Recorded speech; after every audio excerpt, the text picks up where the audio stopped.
You're listening to the Dungeons, Dragons, and Psychology Podcast.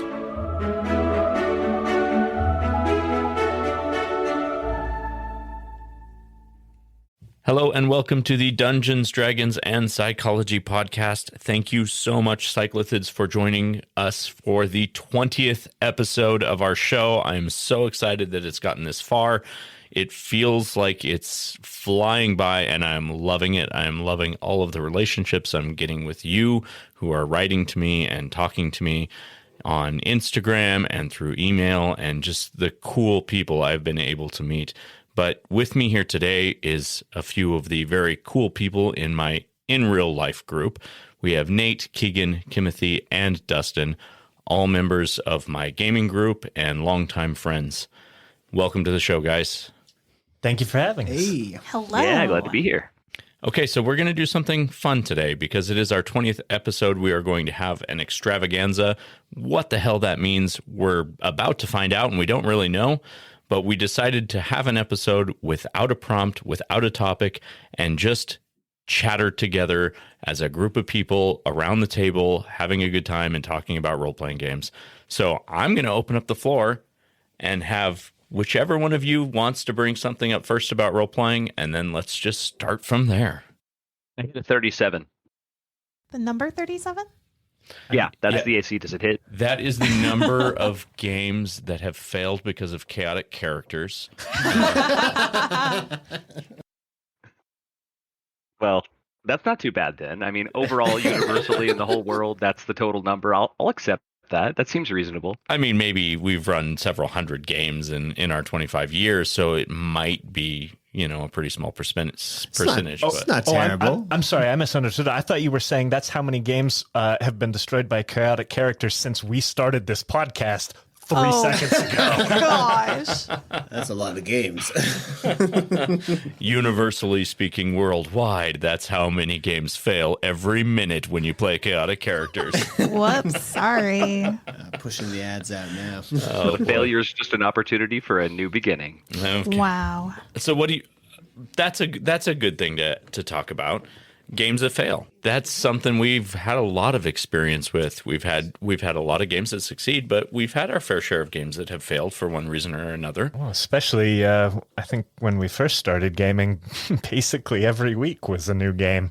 Maybe you'd go a couple of weeks with a game, but I think we were fumbling our way through figuring out what works and what doesn't in terms of cooperative storytelling. And what have we learned? For myself, I think the biggest key to having an ongoing successful campaign is to, from the very beginning, tie the characters together in some way that cannot be broken by alignment, by morality, by whatever else that may be. One of my favorite ways of doing that is to make the characters family. Whether you're immediate family, brothers, sisters, parents, siblings gets a little bit tricky sometimes. Or I beg your pardon, parents, offspring gets a little tricky just because of the power dynamic. Right. But siblings is fantastic. Cousins are fantastic. I mean, people maybe marry into the family, whatever it ends up being. If you have that family bond, regardless of what else is going on, you are that much more likely to care about the other members of your party, and you're that much more likely to be willing to compromise and to sacrifice for their well-being. Well, that's a very good point. Yeah. Agreed. I think we have to consider the fact that, we have to define what failure is. Just because a game doesn't run for an extended period of time, I don't think intrinsically makes it a failure. But I think most of the games that I've enjoyed the most have run for, 10 to 20 to 100 sessions. Mm-hmm. That's a big jump. I feel like if it failed, at least over half the party died. I'm going to disagree. I think you can still have success even if Over the party. I bet you could have success even. We have had success even when literally every last member of the party died. But that was also what session were you at when that happened? The last final one. session. Okay, so there see- you Well, go. yeah, it's I'm always just going to be going the to say last this. session. If you're in The whole like the party's beginning dead. to mid, even pre-end, if half the party dies before you can even reach the finale, the game failed. No, That's my opinion on a failure. It depends on the story, I would say. Yeah, I think it depends on the think story. failure and success is based on, did you successfully tell the story that you wanted to tell cooperatively? Did people Or did the have PCs fun achieve telling what they it? were after, you know? Yes. Yeah. Right. Yeah, absolutely. Yeah. And there's also And maybe that was at the cost of their lives. I mean, you guys have told stories about a game that I wasn't in, that the Elf game, that you did in fact achieve your goals, but at great personal cost. Yeah, both of us died. Yeah. In some very final, not coming back from that kind of ways. In some ways, that is kind of the ultimate hero's journey, to sacrifice your own life for what it is you're trying to achieve. I know for me, when it comes to games that haven't necessarily like flown or have failed or whatever the case is, for me as a new GM, it's the preparation that I've had to learn. There's a lot that goes into it, and it's not just something that Rob and Dustin are much better at this than I am, but the fly by the seat of your pants type of GMing is something that I struggle with majorly. And so to Nate's point, having characters that are closely tied together, that are not easy to motivate, but give me motivation for them, and having players that are bought in makes a huge difference. So for me, I've learned from games that haven't taken off that I have to kind of curate my games and make sure that I'm DMing for the right group, or that it's also the story that they want to tell at the same time. And so it's learning that cooperation from the other side of the screen, as opposed to just on the side of the screen with the players. Totally. Absolutely. I think that makes perfect sense. I mean, that's a good conversation, I think, before. Yeah, I mean, you want to talk about your session 0. That's a great conversation to talk about, both as a group and individually between each character and the DM, is what they want to accomplish in the game. Yeah. And Kimothee, I know for an example of this, that you love the redemption arc, that talking through that with your DM before you get into it is going to make for a much cleaner sort of through line, and you're going to have situations that set you up to help tell that story in a way that aren't usually going to happen if it happens organically. Exactly. Or if you as the player try to sort of force it on the game in a way that the DM wasn't planning on. I think I almost have to completely agree with the premise, Nate. When it comes to, when you have an idea for what you want to do as a character, it may be different from the type of story the GM is trying to tell. I think communicating that might be worthwhile. But at the beginning of a good game, I don't think the players, especially if you're starting at first level, really have a good idea of what they're trying to accomplish. I think that's the GM's opportunity to tell the nature of the world. And maybe it's 10, 20 sessions in before the players even have a real strong, okay, this is what we're here to do. This is how we're going to be the big damn heroes. Sure, I think that is a valid style of play, but sometimes as a character, or sometimes as a player, you create a character knowing sort of where you want to take them. And I'm not talking in terms of like plot specifics, but just their personality a little bit, and the sort of arc that you want their story of growth to happen in. And I'm not saying that comes down to like super specifics that as a player you're telling the GM, here's what I want my character to do. You're just telling the GM before you ever get started that, like, say this is a character where I'm creating her really naive and really sort of optimistic, and I want to go through an experience where that gets destroyed, and then I get a chance to build it back up again. Like, you're not telling the DM how to create their world or how to create their story. You're just telling them that maybe this is a type of story that I'm interested in engaging with. And I think that most DMs will find a way to kind of work that into the overarching plot and story that they have planned. Easier to do with smaller groups, but that does make more sense. Here's another topic, another idea. Let's riff on for a minute. What do you guys think about the idea of players trying to surprise the DM Oh, I love it. I love every part of it. No.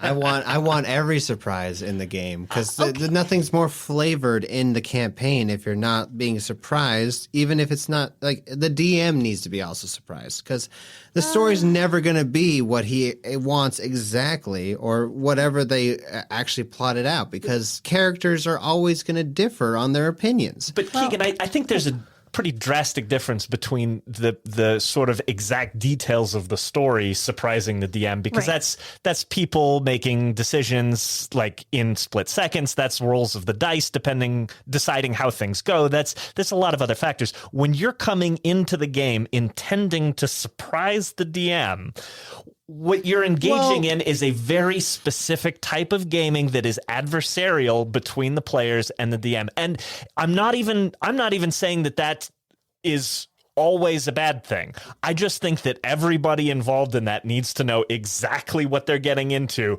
before you start that game, or there are going to be hurt feelings. There's one. What do you really mean by surprising the players, though? Do you surprising the GM with an ability that you don't disclose in advance, or surprising the GM with a decision that they don't anticipate? I mean, those are two very different questions. Yeah, I would say more story-based surprises. So avoiding plot hooks or trying to create their own level of plot that the DM didn't really intend, or just participating in ways that are going to change the story that the DM had intended to tell in the first place.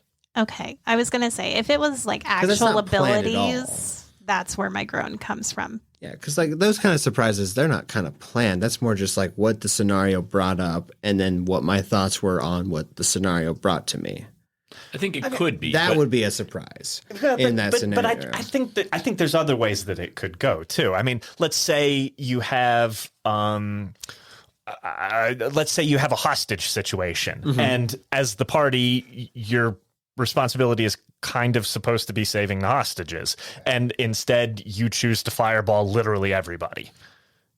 Okay. Killing all of the hostages. I love it. I love rolling with the punches. That makes a great... It may not be intended and may not... It's going to get tired overall eventually. But if there was a good in-character reason for that kind of a decision-making, I love rolling with it and seeing where the cards fall. So I would say less along that scenario, but let's say it is a hostage situation. We'll keep that same idea because it's been thrown out there. Maybe early on the DM said, well, this is a good based game. We're going to follow a certain set of rules, then choosing to constantly take character actions that are going to like move your characters more and more evil.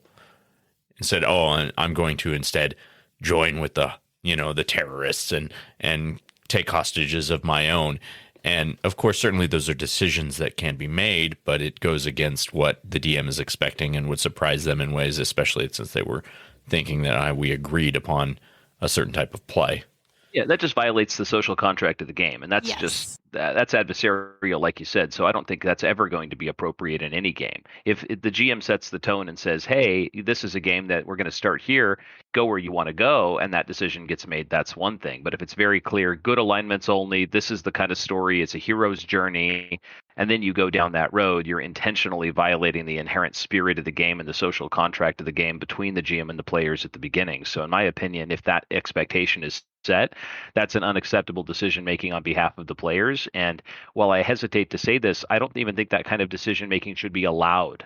So it's direct violation. We're agreeing that chaos is not allowed. Very good. Perfect. Understood. Glad you finally that's what it was doing. Okay. Good job. Okay. I mean, I definitely agree with that. If the DM's like, this is what I want the story to start out and go to, like, I don't want to like go against what the DM has because he already has a pretty good plot line for the beginning to get you engaged. Well, and that's where the session 0 comes from. If you absolutely want to play something else, then that's when you talk about it. Hey, I really wanted to do X. Okay, now me as a GM, I get an opportunity to say, well, that doesn't really work this time, or actually, I have a great idea for you, and work with it from there. To step back, Sorry, Dustin. Go ahead. I was going to say, surprising the GM in certain ways, not alignment specific, but like with choices that aren't necessarily anticipated. That I think is a kind of a mixed bag for me. If it's not completely off base, it's actually kind of fun. I mean, one of the wonderful things about a collaborative storytelling game is to not know, even as the GM.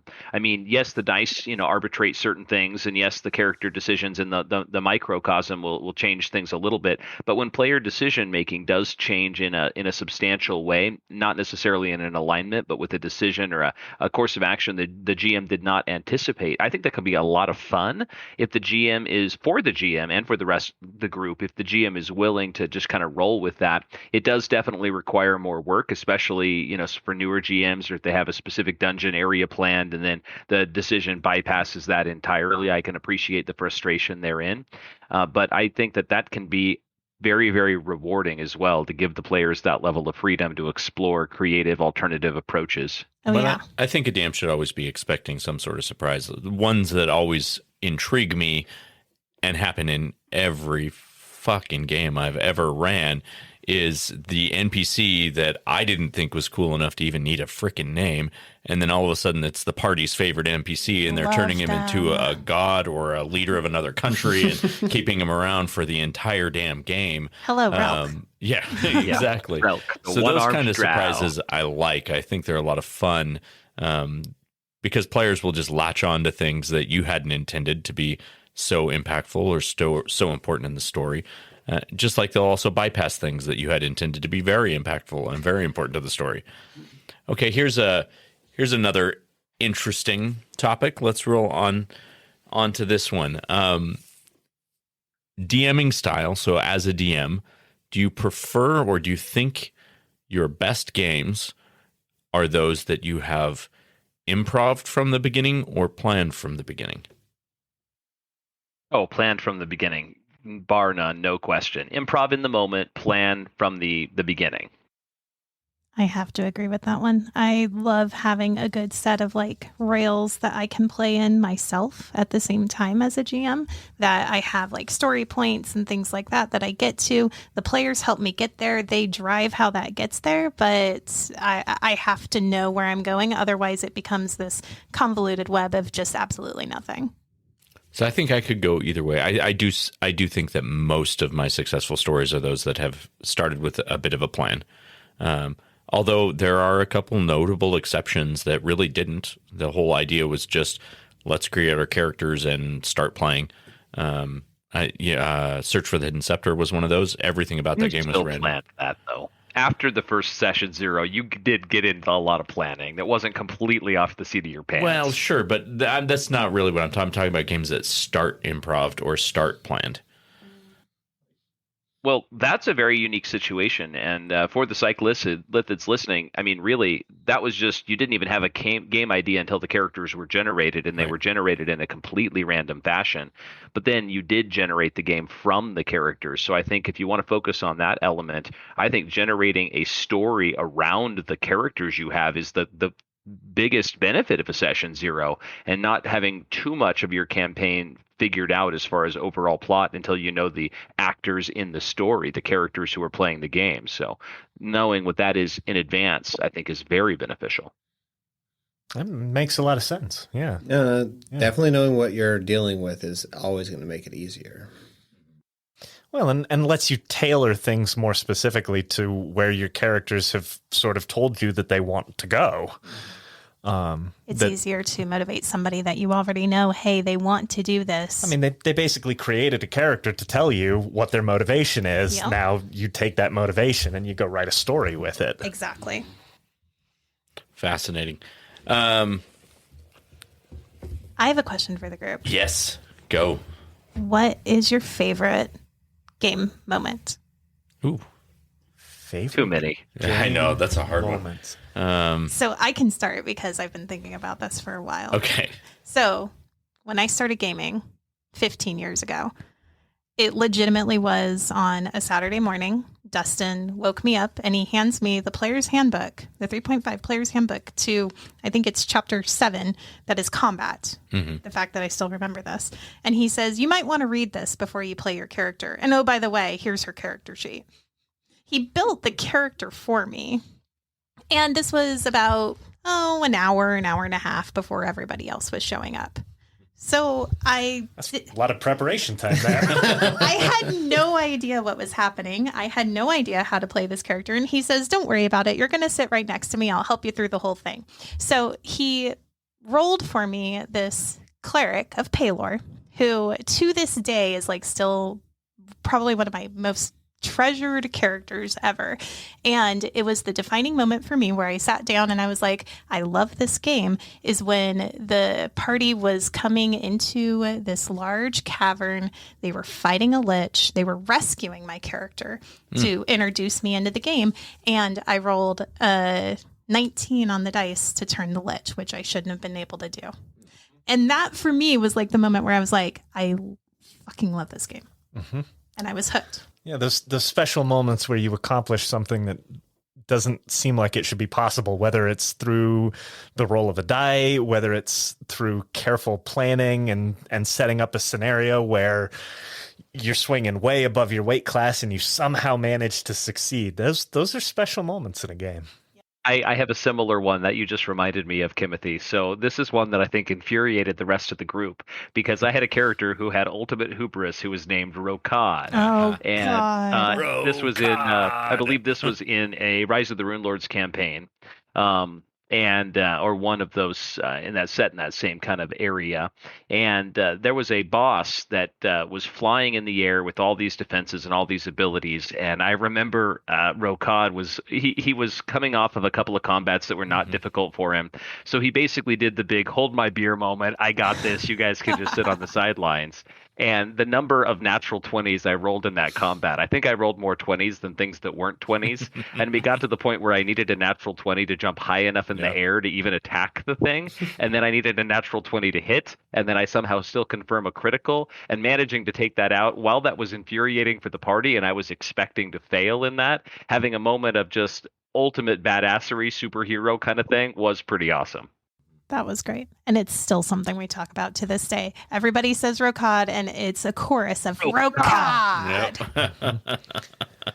See, it's funny. I think my favorite moments, and maybe this is personality type, are actually almost the opposite. I mean, they still involve success, but the moments where you make sacrifices as a character, whether it's dying or giving up some immeasurable amount of sort of who you are, I mean, whatever that ends up sort of being, I think those are the moments that speak to me the most. Okay, so tell us one. Okay, so there's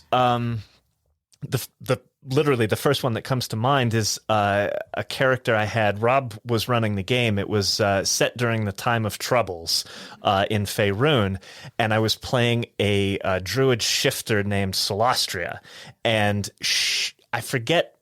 It's been so long now, I forget some of the exact details, but she ended up taking on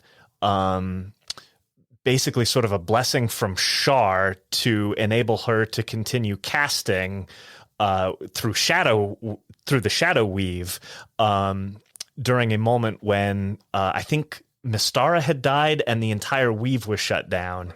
And so she took on this shadow casting in order to help the party sort of get through the absolutely necessary next step.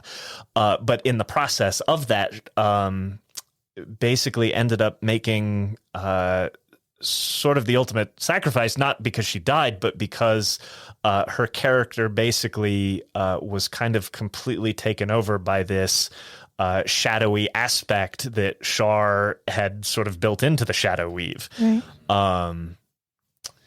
Almost like a taint, a madness, slowly creeping madness. Yeah, not unakin to the Wheel of Time, actually. Yeah. And so in making that sacrifice, I mean, she sort of made the sacrifice knowing that the end result was going to be a completely unplayable character. It was basically akin to a character death. And I don't know, there's something almost ineffable about those moments in game where you make a choice that you know is going to have incredibly extreme consequences for you and your character, but are what is going to lift the rest of your party up. And it's in those moments of sacrifice that I think you find something truly sublime. So that moment that took place, I would say, not as a player, but as a DM, was one of my most proud moments. Because, and I've referenced that specific moment in my book. I've talked about it on other podcasts and this podcast. But there was something about the entire way that you, myself, Chris, and I believe Kevin were the people who were playing in that game. The way that we were telling that story together in that moment wove itself together so beautifully that I remember I was reading this description of what was happening with the character, and I look up at the table and I see these three grown men wiping tears from their eyes, totally invested in the emotion of a powerful moment. And I agree, those are the moments for me that stand out, that make this game so powerful. So yeah, that's a great one. I'm really glad you brought it up. I love that moment, and the fact that that continues to permeate in like our mythos, our Favorinian mythos. It is something that we talk about constantly, is this elf game that I am so jealous. Oh, that's even another one. Oh, no. I guess that's right. This is Time of Troubles. This is Time of Troubles. Elf Game's another one. Yep. But like, it makes also a tear-jerking game. Yes. Yeah. I tell you, it makes me jealous to not have been in those games. It's those moments of sacrifice that you sort of, even you as a player, find out what your character is capable of. Like, I mean, it's because isn't that sort of the defining characteristic of any human being? Isn't necessarily what you're willing to do in life, it's what you're willing to die for. It's what you're willing to sacrifice for, and that is what defines who you are as a person. And so you really touched on something really meaningful, because as you're talking about this, Nate, I think of at least two other examples where I had a character who made a major sacrifice, who eventually made the character unplayable, like you said, but in so doing, really helped the party and created a story. Well, in one instance, didn't help the party at all, but the story still concluded in a bad guys win kind of way, but it ended up working out. That was still very, very meaningful. And you look back, and that is some of the most fun at the table I've ever had. And to me, those are the moments that are why I continually profess over and over and over again that in my games I want death to be so meaningful, because it is the most meaningful times I've ever had in game are all surrounding times when death was meaningful, which is why I don't want it to be glossed over. I don't want it to be a snap of the fingers and a character is back to life. But but I mean, there are opportunities for other things too, like being able to continue telling a story because one character is super important to it, and their death could derail the game from going forward. So I can appreciate that too. But I do think, like especially in terms of it was a moment of sacrifice, it's really important for death to matter. Well, but I think somehow even in those other moments where you have a character who maybe is so vital that they can't be just removed from the game, that I think that becomes a whole nother quest line. So say they die, now the rest of the party has to figure out how to get them back. Yes. Whether that's a relatively simple go and buy a diamond worth 5,000 gold and powder it, or whether that means a trip to find a soul gem or down to the hells, or I mean whatever that ends up sort of implying. I think even that death can still have meaning in how it becomes reversed. Right. Exactly. Recovering a hag's heartstone. Oh, hey, now. I'm not so deep in my gaming because I have never had that intense moment of like, oh my gosh, this is where we could fucking end it all right now. But my best gaming moment was when I was just doing very in-character stuff, basically. This is in my cousin's game, Jack. I was playing a ice giant barbarian as a berserker. And basically, at this point, we had just basically finished the dungeon. We had kind of just wiped the whole place, got what we needed. We finished the quest, got our money. We were now doing research into basically what our main campaign was. So we went to the main library in our city. And I, as being an ice giant, I don't have very high intelligence. So being in a library is just kind of like, what am I doing here? I'm looking at a bunch of just dusty little things for no reason. So I decided, I'm like, you know what? I need to build some sort of complex here because I'm like, I have no intelligence, but I'm like, I need to be able to engage in the scenario. So I'm like, where is the Ice Giants history book? Their history book was apparently like 12 pages long. So I take that book and I look at it. I'm like, this all seems very accurate, of course. 12 pages, immaculate. That is just Ice Giant history in its making. I'm going to progress this Ice Giant history even further. I'm going to take this book and write even more history. I'm going to let you know what the actual situation is over here in our lands. The guy who was running the place did not agree with me taking the book. So I was like, look, guy, I don't care. I'm going to take the book. And he's like, well, I'm going to call the guards. I'm like, so I had to roll a check for this. It was a strength check. I grabbed his head and I just hucked him. Just hucked him across the library. I didn't care for any more argument. I'm an ice giant. I just want my history book to write more history for the ice giants. People need to know what we're about. So I'm like, no, I grabbed it. I got an 18 on the roll. So I hucked this dude across the freaking library. And Jack's like, okay, so he lands into like 3 different shelves. There's a giant mess. There's like 3 other people coming over trying to clean it up. And you just walk out the building. And I'm like, this is the greatest moment in my game of history. I have perfected being a barbarian ice giant. And I'm about to go write the history of ice giant barbarianism. And how many pages did that book end up being? We didn't get too much farther because COVID-19 hit, and then the game had to end because we just couldn't meet anymore, and people moved away. So the game ended prematurely.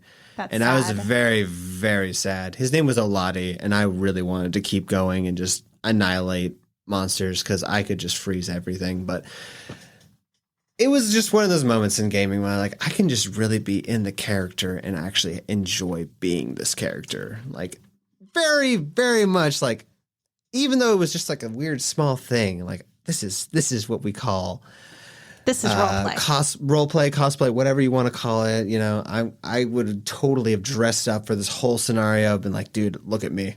Keegan, I kind of want to see you dress as an ice giant. giant. I will do it to the get up. I think you make a pretty good ice giant, actually. I mean, Nate, you're taller than me, man. You could be an ice giant.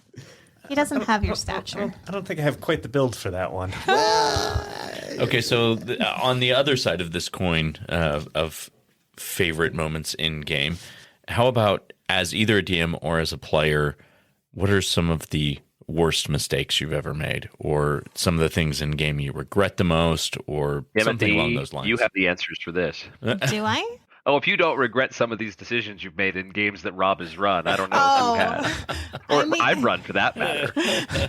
I mean, being victimized by the big bad evil guys, I mean, yes, I can regret those. But also they make great stories. So no, at the same time, I can't. Some of my other favorite moments are those moments. Honestly, I haven't had a moment yet where I'm like, this is the greatest mistake of my life in this game. So I can't really give you a huge mistake other than like maybe I failed to check when I was playing someone else's character. That was a huge mistake when I was playing Joe, who has high intelligence, and I rolled a 1 and he was stupid for like 3 rounds. But beyond that, I haven't had like a really like, oh my gosh, I have regretted this whole scenario moment. I think the moments that I regret the most are actually the moments where I wasn't role-playing hard enough, if that makes any sense, where something happened in game that role-playing is a lot like improv. Like when you're doing some sort of improv, you're never supposed to say no. Right. You're only supposed to say yes. Yeah. So my biggest regrets are moments where I didn't just sort of accept what was happening and keep role playing with it. I sort of took myself out of it because I didn't for a variety of reasons, didn't like what was happening. There's one I can think of specifically, and it was a long time ago. In a galaxy far, far away. No. Only if we were playing the dark side. It was a very short-lived game. I think Kevin might have actually been running it. I was playing some barbarian that basically was built straight out of the Book of Vile Darkness, and somehow Phylock? No. It very, very shortly. I think maybe a session, maybe two, something like that. And we ran into, I forget. I think maybe it was a demon that had a fear aura, and I rolled a 1 on the will save against the fear aura, and just I was so unhappy about having this character who is built to be this insane sort of badass running in fear that I let it take me out of the storytelling. And in retrospect, I think it would have been so much more interesting had I been able to just keep saying yes and to somehow figure out what he would have done with that. So, I mean, the role says he's running in fear.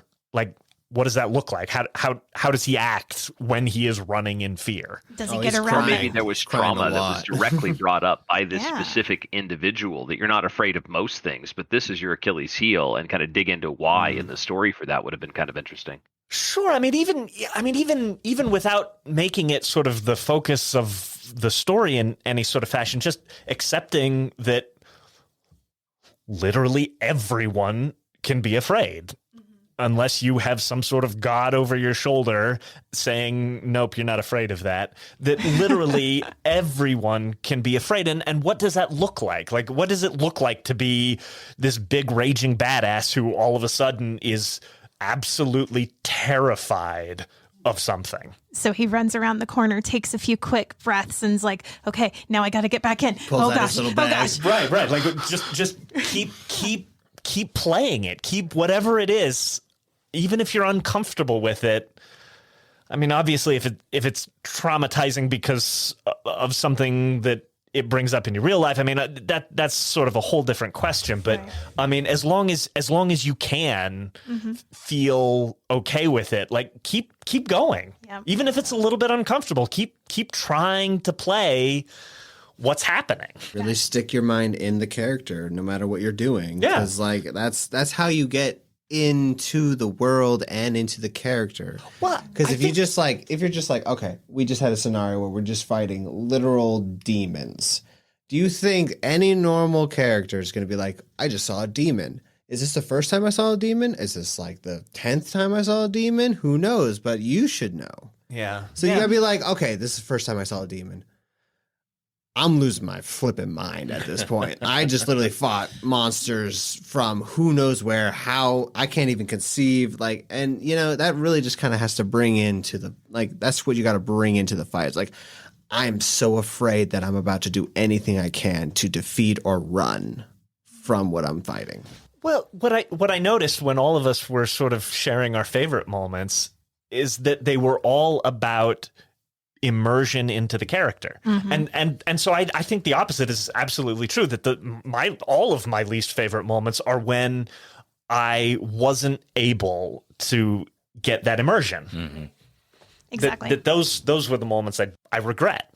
As a GM, I can tell you that one of the things that I regret the most is not saying yes to my PCs and not saying yes to my players. There's plenty of times that I can think back and I think of like games that haven't gone the way that I expected, or players have been expressed frustration, and I'm like, I'm not saying yes enough. Even if it's something that's a little bit different than what I was planning on, saying yes in that moment and being like, okay, great, that's what you're doing. Now what's the next step? As opposed to, nope, that's a stone wall. You can't do that. It doesn't make sense. That's actually going to push immersion back too. And we're talking Yeah. about this continuum of immersion. How immersed you are in your character, I think, is directly correlated to how much enjoyment you get out of the game. Absolutely. If you're it's just a, character sheet and dice and pencils, it's meaningless. But if you really get into role playing the character, I mean, to whatever extent that is for the individual, I think the more you can kind of set your own self aside and get into the mind of the character and really immerse yourself in the game, that directly correlates to the enjoyment. So, Kimothee, your point about, saying yes to your players, nothing's going to make a player disengage more than, oh, I want to go look for this. Oh, it's not there. You can't find it anywhere. And not as a story element, but just as a nope, it's not in my world.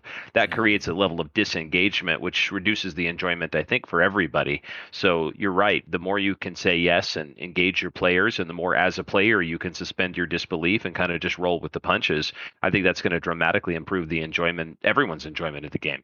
And it's to Nate's point as well. It's not just yes, it's yes and. Mm-hmm.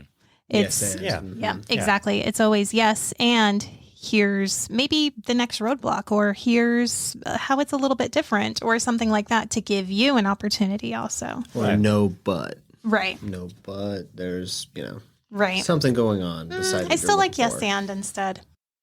Well, I mean, sometimes it. What am I trying to say? Sometimes you end up in situations where two different players want things that are so wildly different that you can't say yes to both of them. Sure.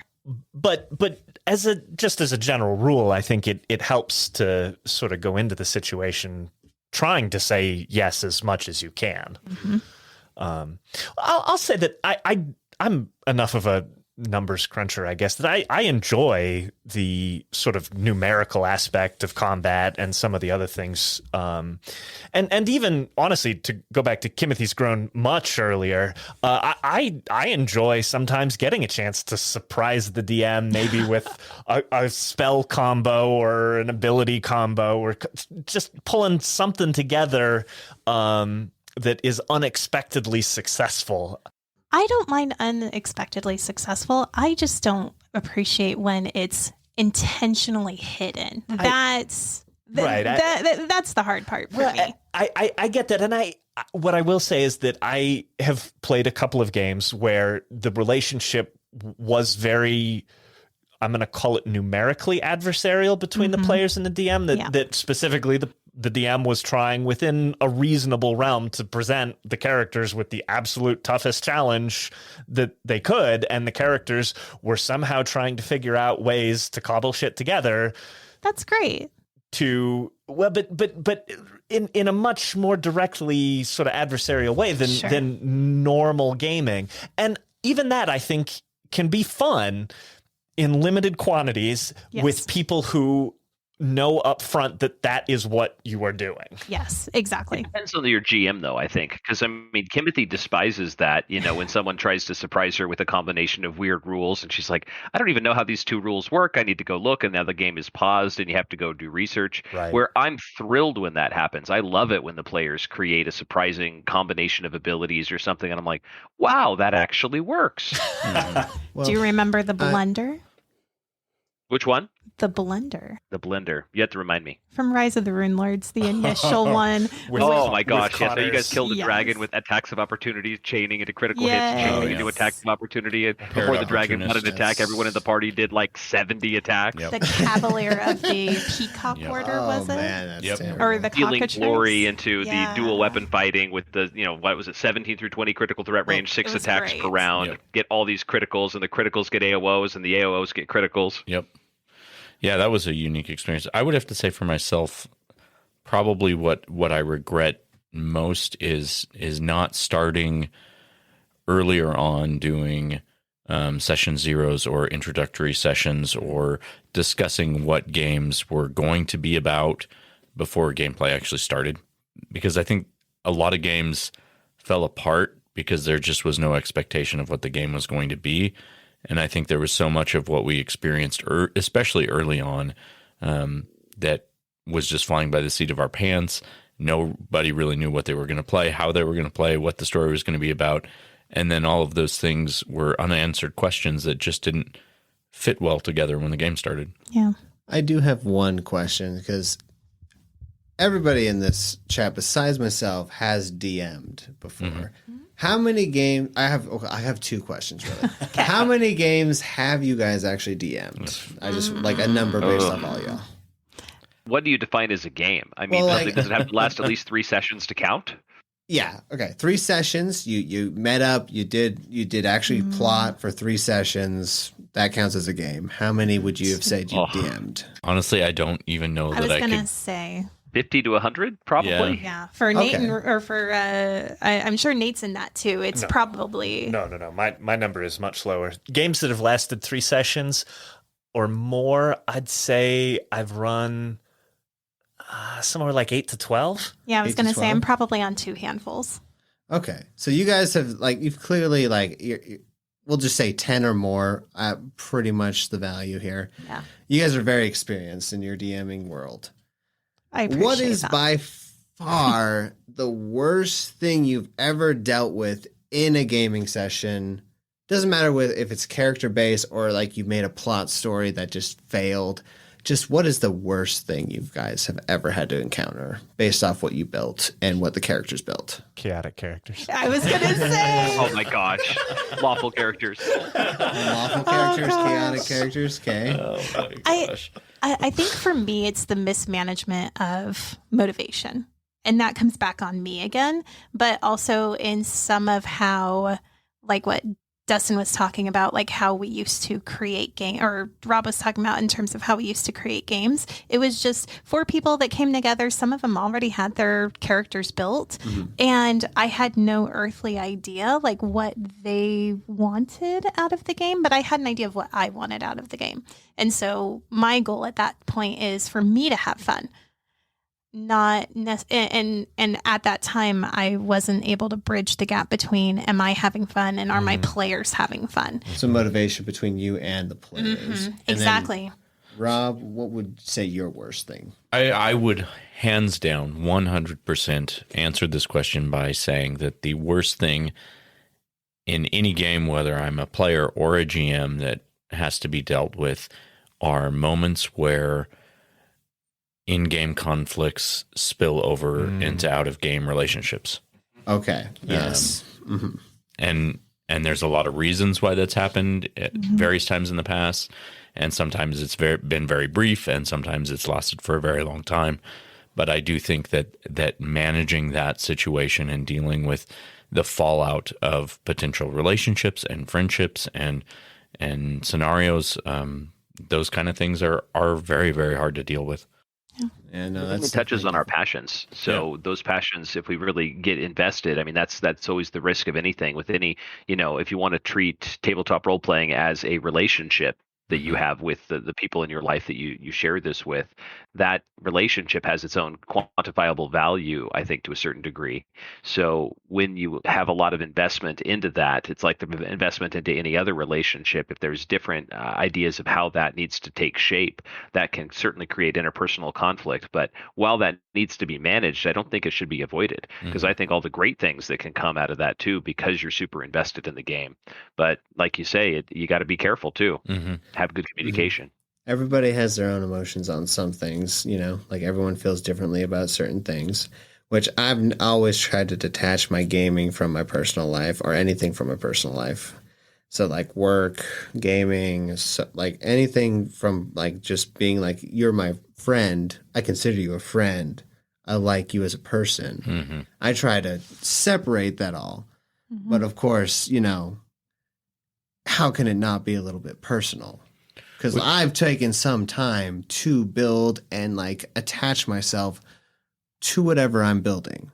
So if it's just gonna get I don't want to be crass. We had this, but you know what I mean, right? We had this one moment in particular that really stands out for me, and it was years back, where we used to do this thing where if a character didn't show up, or a player didn't show up, their character wouldn't get experience or wouldn't be part of the rewards or whatever, because we thought it was fair. And what we didn't do is we didn't take into account personal feelings about a scenario like this, where the real punishment for not being with your group of friends is that you're not with your group of friends.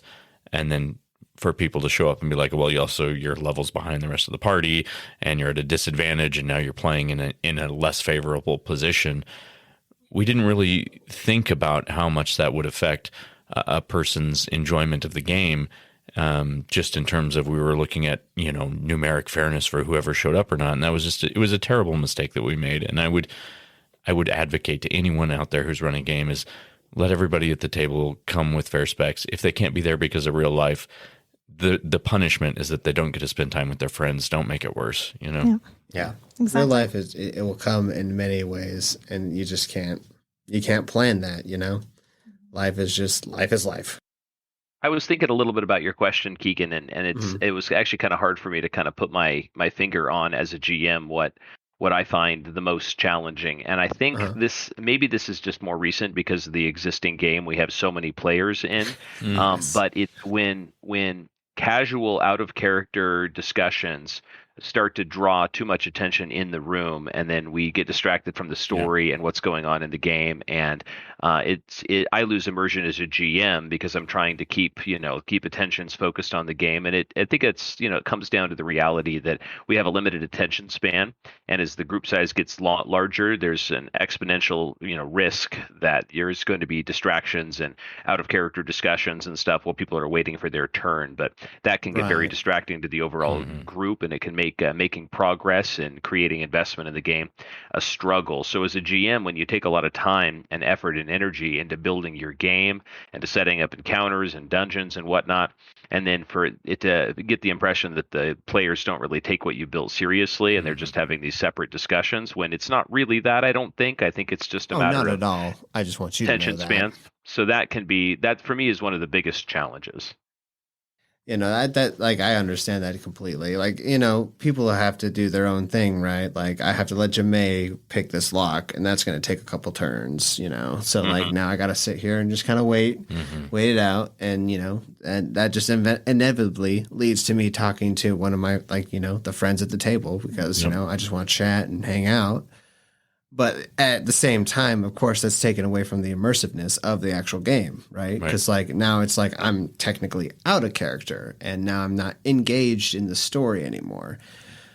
And that's that's because we have so many people in this game that makes it really hard to keep every single person engaged. And that's one of those struggles where I'm Dustin's been just trying to juggle this as much as he can, and it's just something that's never going to be perfect. And I completely am on your side when it comes to that, because I can't really blame you guys. I mean, I can't, because I would be in the same boat. As much as I try to be engaged in the story, you get beyond a certain number of players, and the amount of investment you need is so substantial. Right. Yeah, it's a lot to manage at one time. And I'm geez, I don't know how you manage it. And I try to be engaged all the time, but it's at some point, it's I gotta be I'm just sitting here for 3 turns, I think combat, especially in a huge group, combat's a place where that happens most significantly. Because the rounds can take so long when there's 12 especially people when on the one initiative character order. takes 7 turns. Right. So I think things like that are tricky. The bigger your group gets, I think the more challenging it becomes. All right, let's just do one more question, one more round around everyone else, but let's turn this into our tricks of the trade. Okay, here's what I'm going to propose to you. As each of you, either as a player or as a GM, what is one piece of advice you're going to give to players or GMs out there that we've learned in our many years or in our single year of gaming? And what would that piece of advice be, and who does it apply to? I'll go first, since I'm pretty short here, and I've been playing since 2020, so it's only been a few years at this point, and it's been kind of. We don't discriminate on the basis of height, by the way. Otherwise, I wouldn't be involved in any of these games. The only advice I give for D&D is really just immerse yourself in the story. That's the only way you're going to really enjoy it, because gaming is always going to be the same, whatever game you pick. Killing, stats, performance based, that's always going to be the same. But the best part to D&D for me is just immersing yourself in the character. So if you can do that, you're really going to love D&D, which is what I love about D&D. Awesome. For me, my suggestion would be to always remember that you're playing with your friends first. That's the most important part. You get together with your friends and you're choosing to do D&D, but you're there to spend time with your friends. It's a collaborative role play that involves everybody working together, whether you agree that lawful characters are the best or not, or whatever the case is. You're there to spend time with your friends. And frankly, for me, you're my chosen family. I choose to spend time with you. I could choose to do anything else. So I'm going to sit at the table and I'm going to have fun and I'm going to enjoy myself. And once you kind of let go of the selfish nature of I want to have as much fun for myself and you have fun with others, I feel that's when the most actual story and role play and fun comes out, because all of a sudden now I'm invested in Nate and Keegan and I want you guys to find success at the same time. And now I get to go along for that ride at the same time. And now together we're telling this story. That's what I love about D&D. Excellent point, Kimothee. So can mine be don't game with your friends, game with random strangers only? Oh my gosh. Okay, no, seriously though. So I guess my biggest advice, and this applies equally to players and GMs, is I think like anything else in life, you get out of something exactly what you put into it. And energy is, the more energy you invest into the game, the more you're going to withdraw enjoyment and fun and wonderful stories out of. So, and that comes in a lot of different ways. If you're a player and you're building a character, take the time to really think, why would my character make these decisions? What's happened? Get a good backstory, not just the stats, but also the story. I mean, to the point of get a picture, paint a mini. I mean, whatever you can do to really, really embrace the character you're going to be playing. Mm-hmm. And then while you are playing, get in that mindset, focus 100% on the story that is being told, that you're a part of the telling of, and really invest in the game and focus on the action of what's going on and take good notes. And, the more energy you spend there, you're going to enjoy a lot more. And the same thing is true as a GM. The more time you spend prepping a game, and I mean before the game starts, in between sessions, the notes that you take, the NPCs, you take the time to say, okay, this NPC has this voice and this unique trait, and they have this goal. Okay, now the next time the party meets them, they, can continue that, and you have more continuity from game to game. That level of investment on the GM and the players' parts together, I think, creates a game that people enjoy and becomes their favorite hobby and the favorite thing they like to do. But you can also approach it from a totally casual perspective, as long as that's the group you're doing, as long as you don't expect to get that deep, engaging story out of it. If you want to just hang out with your friends, you can do that. But I don't think you're going to get the same level of really amazing stories and adventures if you don't put the energy and effort into getting that. Yeah, I agree. This might sound a little bit weird. Theatrically, when you're looking at sort of a play on stage or even in a movie, it's not necessarily the action itself that sort of sets the mood and the tone, if you will. It's everybody's reaction to whatever the action was. So it's not somebody lighting the bomb off. It's everybody around them reacting to the action of the bomb being lit. Mm-hmm. And I think the same holds true for characters. So I think if you're being a good player at the table, you're not 100% focused on how cool your actions are. Mm-hmm. You're going to be focused on reacting to how cool everybody else's moments are. And that builds around the table as everybody gets into celebrating everybody else. Mm-hmm. That I think that's where you find that sort of sweet spot at the table. That's how you encourage engagement. That's how you encourage reaction at the table. Mm-hmm. I think. I love that. That is a very good point. That's good. Yeah. So you guys took all the good ones and left me to go last. I would just say this. It's something I've been thinking a lot about lately, because I know it's a lot of where my distractions come from as a player, which is what I've been doing mostly recently, is try to eliminate distractions that are out of game. I am really, really fond of going back to games that are real dice, paper, pencil, and keep the technology away for just a few hours.